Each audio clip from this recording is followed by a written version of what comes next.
Olá, olá pessoal, sejam todos muitíssimo bem-vindos a mais esta live. Hoje vamos falar sobre a cosmovisão familiar, tá certo? Não é constelação familiar, não. Muita gente fica perguntando nas caixinhas, acho. Eu vou terminar tendo que estudar sobre isso para falar para vocês, porque é muita gente perguntando. Mas não é esse o assunto de hoje. Hoje nós vamos falar sobre a cosmovisão que embasa a estrutura familiar, beleza? Eu já falei alguns pontos disso que vou tratar agora em lives esparsas, mas eu quis condensar e deixar consignado aqui numa linha de raciocínio um pouquinho mais coesa, beleza? Então vamos esperar o Instagram dignar-se a avisar a todos vós que estamos aqui ao vivo para falar às 12h15, como de costume, tá certo? Não precisava nem avisar, aliás, todo mundo sabe, 12h15, terça e quinta-feira, temos live aqui neste perfil. Peraí, deixa eu botar a luz mais pra cá, só aqui, cadê? Pronto, beleza? Vamos esperar um pouquinho. O Instagram está com um pouquinho de má vontade, como o resto é comprovado. Então vocês mandem aí o avião, mandem para as outras pessoas, enfim. Façam o que vocês já sabem que é costume aqui fazer, beleza? Outra coisa, lembre-se que essas lives ficarão disponíveis por 48 horas. A mamatinha de ficar lá o tempo todo, né? Séculos sem fim a live no feed, não vai rolar. Então, 48 horas, beleza? Fazemos aqui quando for sábado, ela já estará saindo do ar, certo? Assim como a de terça-feira vai sair agora quando eu postar essa. Então, vocês já sabem, 48 horas de live. Então, vamos começar. Aqui já temos pouca gente, mas enfim, vamos embora. Olha só, pessoal. Tem um livro aqui, eu já estou com sem a capa, né? É uma edição mais antiga, mas de um escritor que eu amo profundamente, e que é uma pena realmente ele não estar tão difundido assim, que é Gustavo Corsão, certo? Esse livro aqui é Claro e Escuro, são ensaios sobre matrimônio, sexo. Foi escrito quando estava em discussão, em vias de implementação da lei do divórcio no Brasil. E é muito curioso, porque quando nós falamos acerca de família e dessas coisas todas, a gente já puxou a janela, digamos assim, né, de oportunidade, a gente já puxou a janela conceitual tão para o extremo que a própria discussão da bondade ou não, da adequação ou não, da existência de algo jurídico conhecido como divórcio, não chega nem na discussão. Quer dizer, já é tomado como pressuposto que o divórcio é uma coisa que deve estar inscrita na lei civil, etc, etc. Então, nesse momento aqui da história, a discussão ainda estava rolando, né? E esse livro foi feito ali naquele caldeirão, né, no turbilhão dessas discussões acerca do divórcio e do matrimônio, essas coisas todas. E Gustavo Corsão, com a sua genialidade, né, com a genialidade que lhe é própria...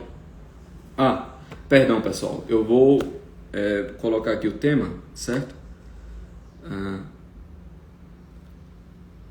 A visão familiar. Vou botar aqui o tema só pra gente... O pessoal chega perguntando às vezes. Pronto, beleza. Visão familiar. Então, voltando, né? E aqui no começo do livro, ele diz o seguinte. Eu vou ler e a gente vai comentar, tá certo? A moribunda civilização burguesa foi grandemente funesta para os valores humanos, não pelas máquinas que produziu e que constitui o glorioso acervo dessa época, mas pela mecanização do próprio homem. Veja, o que Gustavo Corsão está dizendo aqui? Nós somos frutos de um determinado processo histórico, né? A gente está aqui num determinado tempo, pelo que me consta, estamos em 2021, não estamos vivendo em 1640 ou em 427, a gente está em 2021. Então um monte de coisa aconteceu até o ano 2021 e quando a gente nasce, a gente vive nesse tempo histórico, a gente é inundado pelas coisas que estão acontecendo, isso é óbvio, né? E, num termo mais amplo, num lugar mais amplo, né, que você enxerga um pouco o horizonte da história, nós estamos nisso que Gustavo Corsão chama da civilização burguesa, que é a civilização que surge ali com o final da Idade Média, né, o início da expansão do sistema financeiro, Revolução Industrial, as revoluções liberais, enfim, tudo isso que a gente sabe que aconteceu. Então, nós somos fruto, em parte, desse processo também.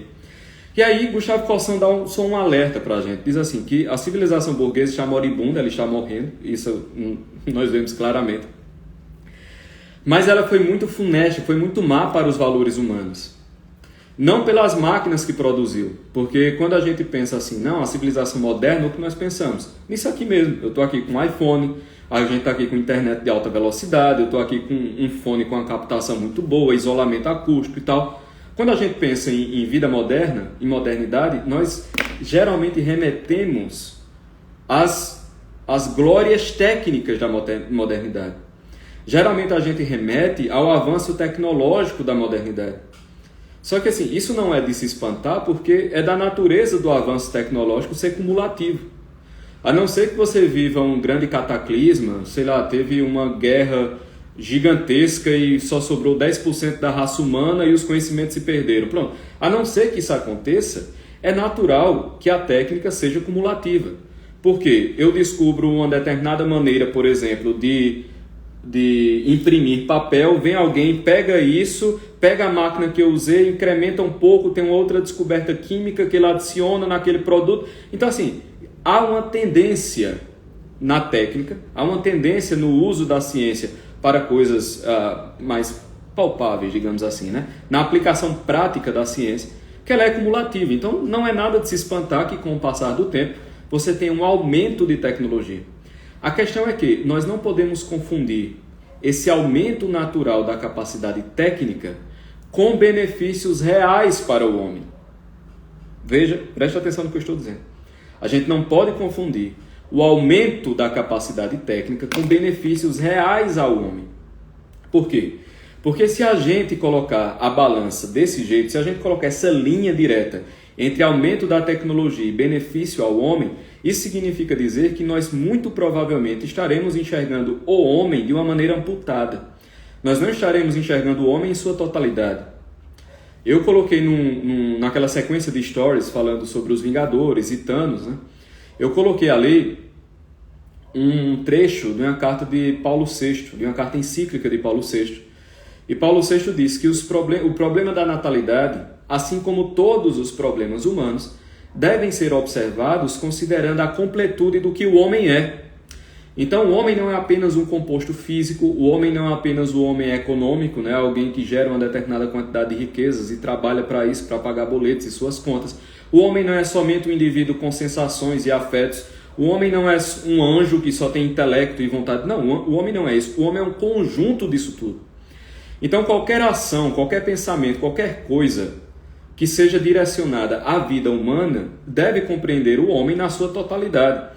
É claro que você pode ter especialidades para resolver um caso específico, mas sempre levando em conta a totalidade do homem. Sempre levando em conta essa totalidade. Então, quando a gente coloca com uma linha direta o aumento da tecnologia, da modernidade, com benefícios ao homem, muito provavelmente nós não estaremos olhando o homem na sua totalidade. Por exemplo, o homem, ele precisa de uma coisa chamada liberdade. Por que é que o homem precisa de uma coisa chamada liberdade? Porque o amor, ele supõe a liberdade. Um amor que não é livre, ele não é amor real. Um amor que não é livre não é amor de modo algum. O amor só é livre por livre escolha do amante e do amado. Então, aquele que ama deve amar por livre escolha. Há um momento do amor em que a escolha é necessária. Veja, Deus sabe disso porque isso está esculpido na natureza da criação. Se Deus aparecesse para mim e para você em todo o fulgor de sua glória, ele eliminaria a nossa liberdade. Porque ele é tão sedutor, tão infinitamente sedutor, que nós não teríamos como dizer não. Então, o ato de fé, por exemplo, é um ato de amor, é um ato de escolha, ou seja, você é livre para escolher. Deus não nos quer escravos do seu amor, porque na escravidão há uma impossibilidade de amor. Ele nos quer livres para amá-lo e, amando-o, nós nos submetamos a ele inteiramente. Então, assim, não é uma escravidão arrancada, é uma escravidão cedida. São coisas diferentes, entende? O amor exige liberdade. Logo, o homem, para alcançar uma certa perfeição, ele precisa amar. Ele precisa amar o bem, ele precisa amar a verdade, ele precisa amar a beleza, ele precisa amar os seus, ele precisa amar a justiça, ele precisa amar. Quer dizer, está na natureza do homem o amor, a dedicação, o sacrifício. Né? Então, o homem precisa de liberdade, porque o homem foi feito para o amor. Isso significa dizer que uma determinada estrutura social em que a liberdade de amar, em que a liberdade de escolher, em que a liberdade de ser um indivíduo esteja podada, esteja tolhida, esteja criminalizada, ela não é uma sociedade humana propriamente, ela é uma sociedade anti-humana. Ela é uma civilização anti-humana, não é isso? Ora, quando nós colocamos a tecnologia atual, e a que vai desenvolver-se, numa linha reta, a gente esquece, numa linha reta com as benesses humanas, a gente esquece uma coisa. O aumento da tecnologia, aqui eu estou dando só um exemplo, o aumento da tecnologia implica no aumento do controle. Então hoje, com a tecnologia atual, que nos facilita em muito algumas coisas, mas também ela está sendo usada para criar uma sociedade inumana daqui a algumas décadas. Tomemos o próprio rastreamento. Quer dizer, eu estou o tempo todo com o celular. Então, é possível saber para onde eu vou, os lugares que eu já passei, as pessoas com quem eu conversei, o que eu conversei, o que eu escutei, os IPs dos Wi-Fi que eu me conectei, os dados dos lugares que eu baixei, os dados que eu enviei. Veja, a sua vida inteira está mapeada. Basta um controle governamental sobre esse mapeamento e a sua vida todinha estará nas mãos de uma elite burocrática ou de uma elite política. Então, a perseguição à liberdade, ela hoje é muito mais fácil porque se tem muito mais meios de perseguição da liberdade. E esses meios vêm de onde? Do avanço tecnológico. Perceba que a tecnologia presente numa sociedade do século XVIII impossibilitava esse tipo de rastreio. Era impossível esse tipo de rastreio.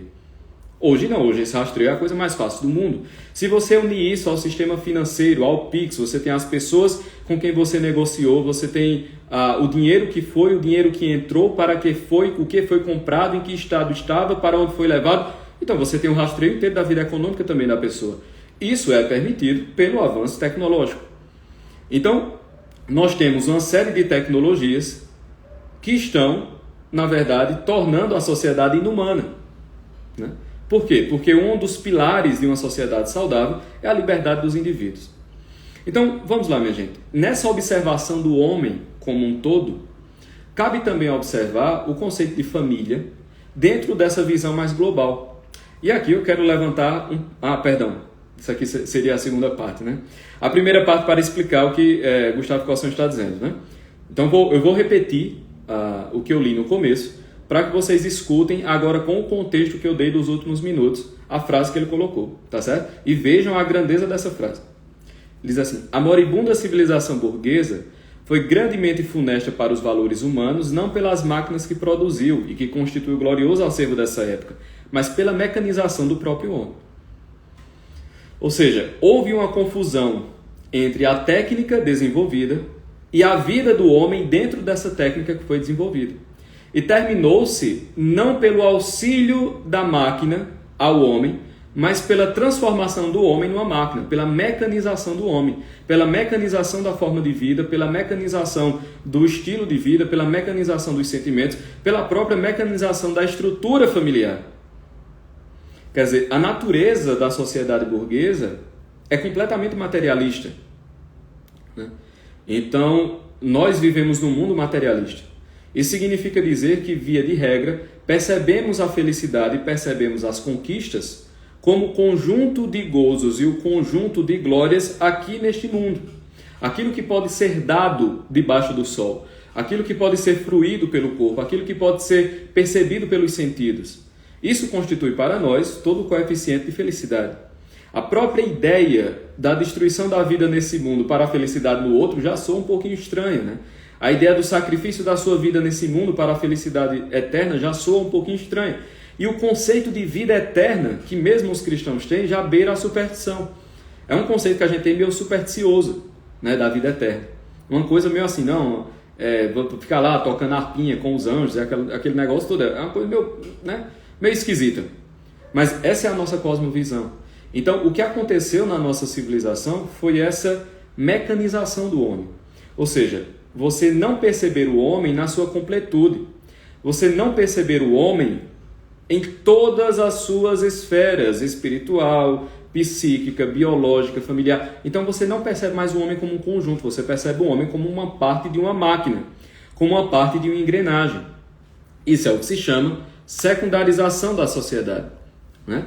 Ou seja, você tem estruturas do tipo primário e você tem estruturas do tipo secundário. Então, estruturas de tipo primário são aquelas estruturas sociais em que as pessoas são o que elas são de fato, não a função que ocupam, né? Então, você pega uma família, por exemplo. Um pai sempre será um pai, uma mãe sempre será uma mãe. Em estruturas sociais de tipo secundário, você tem valor mediante a função que você ocupa. Eu já falei disso em outros lugares. E por que é que eu quero tratar desse assunto agora, né? Pegando essa frase de Gustavo Corsão e falar da família e falar da casa, que é o próximo tema do finalzinho dessa live.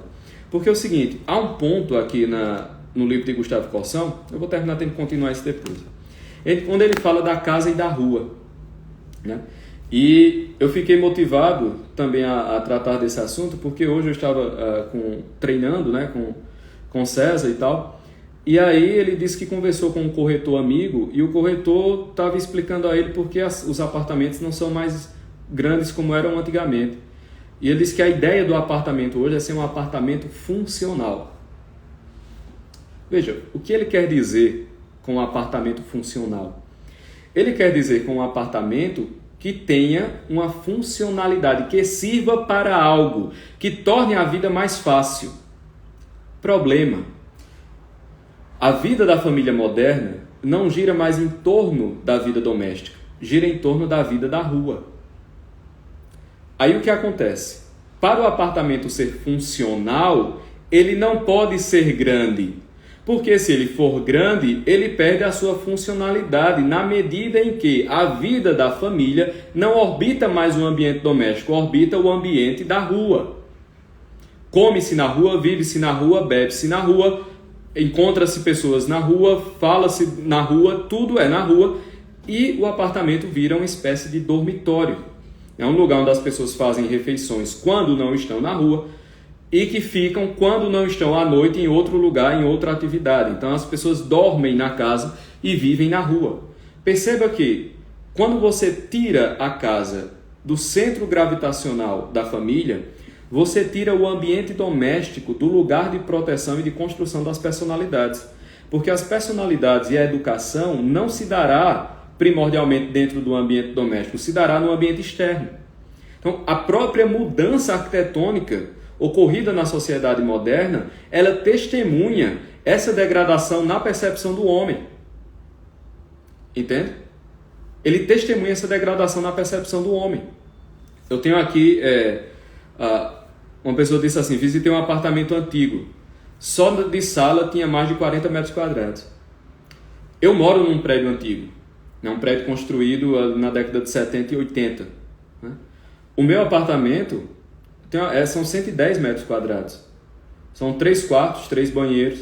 E é um prédio antigo, entendeu? Não tem comodidades, não tem academia, não tem piscina, é um prédio antigo. Ele tem garagem, ele tem um lugar amplo para passeio, para crianças brincarem, mas não tem playground, não tem nada disso. E tem o prédio, basicamente. Né? Mas os apartamentos são feitos para abrigar famílias. Então, veja, a mudança da estrutura arquitetônica ela já é uma denúncia dessa mudança de percepção do seu familiar. Não existe, ou pelo menos não deveria existir, né, estruturas familiares sólidas longe do seio doméstico. O ambiente doméstico, ele é o ambiente de forja das almas. Entende? Então, a vida, quando ela passa a não gravitar em torno do ambiente doméstico, tende a causar sérios danos, tanto à educação dos filhos como à própria vida conjugal dos esposos. Então, uma coisa que nós temos que pensar e que nós temos que tentar fazer é tornar novamente a nossa casa o ambiente primordial da nossa vida. Isso não quer dizer que você vai abandonar o trabalho e tem que ficar em casa. Isso não quer dizer vamos explodir todos os prédios. Não, não é isso. É o seguinte, é ter a consciência, entendeu? De que o ambiente doméstico é, por excelência, o ambiente de convivência e o ambiente de formação da personalidade. Né? por excelência. Claro que os outros são ambientes de convivência, claro que os outros ambientes também formam a personalidade, claro que o convívio com as pessoas no mundo externo não é algo necessariamente ruim, óbvio que não, mas o que eu estou dizendo é que a vida familiar é bom, salutar, que ela gravita em torno da vida doméstica, né? A aquisição de habilidades domésticas tem um papel fundamental nisso. A percepção da casa como essa redoma, né? Essa forja, onde as almas serão moldadas, também é algo para ser colocado no nosso horizonte de consciência. Então, eu vou terminar tendo que falar mais, porque eu nem li o que ele falou sobre a casa e a rua, na é verdade. Mas, o livro é Claro e Escuro, de Gustavo Corsão, tá certo? Depois vocês dêem uma procuradinha aí. Pessoal, é isto. Vamos ficando por aqui, depois eu falo mais sobre esse assunto. Vocês já sabem o que fazer, né? Deem o print, falem da live, diga aí o que aprenderam, me marquem, mande para as pessoas, mande para o WhatsApp, mande para o direct. Por quê? Porque essa live ficará apenas por 48 horas, beleza? Apenas 48 horas e é isto. Pois, cheiro grande para todos vós, fiquem com Deus e até a próxima. Não se esqueçam, deem o print maroto, mandem, marquem, compartilhem, comentem. Vamos vencer a má vontade do Instagram, beleza? Pois, um abração, fiquem com Deus. Valeu!